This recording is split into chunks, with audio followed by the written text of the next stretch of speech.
Je vous invite à prendre une petite cuillère et à goûter et à me faire parvenir vos remarques également.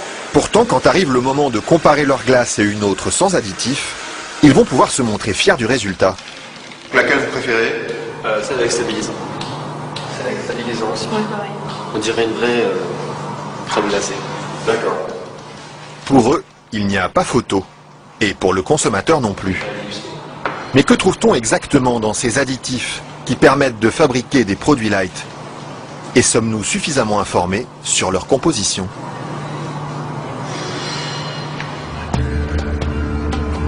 C'est à Vilvoorde, à quelques kilomètres de Bruxelles, que nous sommes allés chercher les réponses.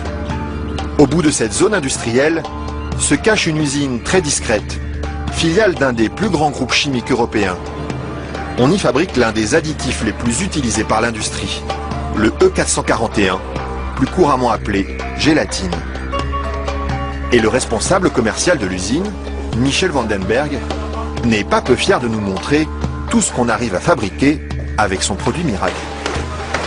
Alors je vais vous montrer quelques exemples des principales applications de la gélatine. On a naturellement le secteur alimentaire qui est l'application la plus importante au niveau mondial. Alors, vous avez ici tous les produits gélifiés. Le premier marché pour lui, ce sont les bonbons. Mais on trouve aussi sa gélatine dans des gélules pharmaceutiques, des pellicules photos et même des shampoings. Dites-moi, il y en a partout de produits finalement. Ben, ce serait pas mal qu'il y en ait partout. Mais pour ça, il faut produire toujours plus. Alors ici, l'usine tourne à plein régime. Et la fameuse gélatine de Michel Vandenberg, la voici qui sort, tout au bout de la chaîne. Ça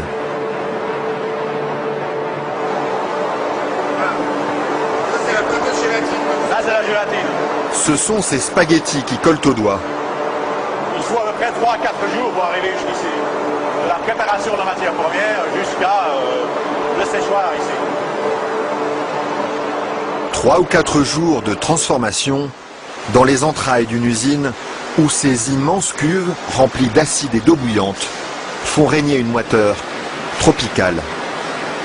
Et au milieu de cette atmosphère étouffante, il y a un détail qui frappe le visiteur et qui pénètre jusque dans les locaux les plus protégés de l'usine. C'est pourquoi ça? Ah, c'est les odeurs. Elles sont mauvaises ici? Dépend, ça dépend.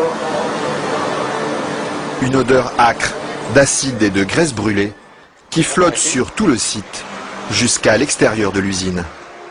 Et la raison de cette odeur, la voici. C'est la matière première avec laquelle on fabrique la gélatine. Ça c'est la matière première. Nous traitons donc la couenne, la peau de porc. D'accord. De la peau de porc qui arrive par palettes entières dans son usine. Une matière première qui ne lui coûte presque rien et qu'il achète dans toute l'Europe. Ceci vient de Hongrie. Ça vient de Hongrie, d'accord. Voilà. Et tous les jours, près de 150 tonnes de couenne de porc attendent dans ce hangar d'être dévorées par un monstre d'acier au nom évocateur, Dinosaurus.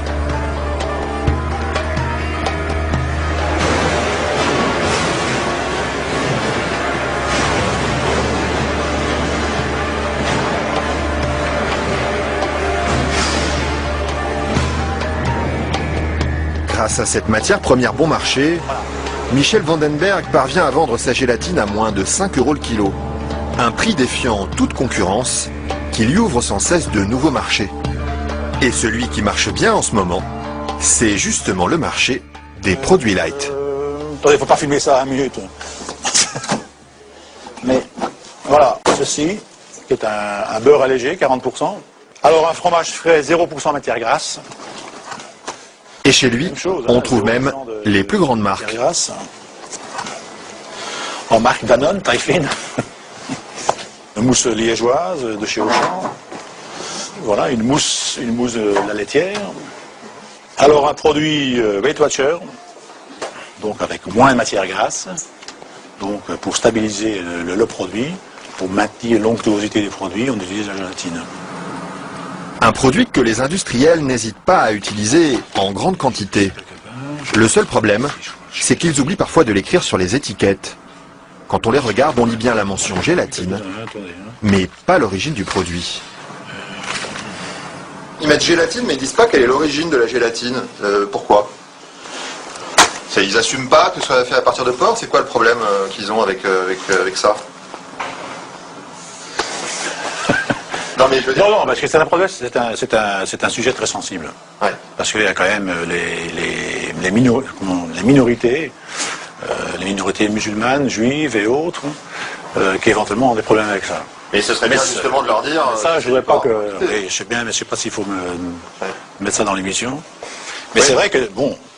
Parce que du coup, ils savent pas si c'est du porc ou de la vache. Du coup, comment ils font pour consommer? C'est ça le problème, il faudrait peut-être leur dire. Une question qui laisse Michel Vandenberg sans voix et à laquelle aucune marque de l'agroalimentaire n'a souhaité répondre, malgré nos nombreuses sollicitations. À croire que la gélatine de porc est un sujet sur lequel il préfère rester discret. Maintenant, si vous faites une mousse au chocolat chez vous à la maison, moi j'en fais chez moi aussi, je n'utilise pas de gélatine. Hein, mais... Pourquoi ils en utilisent?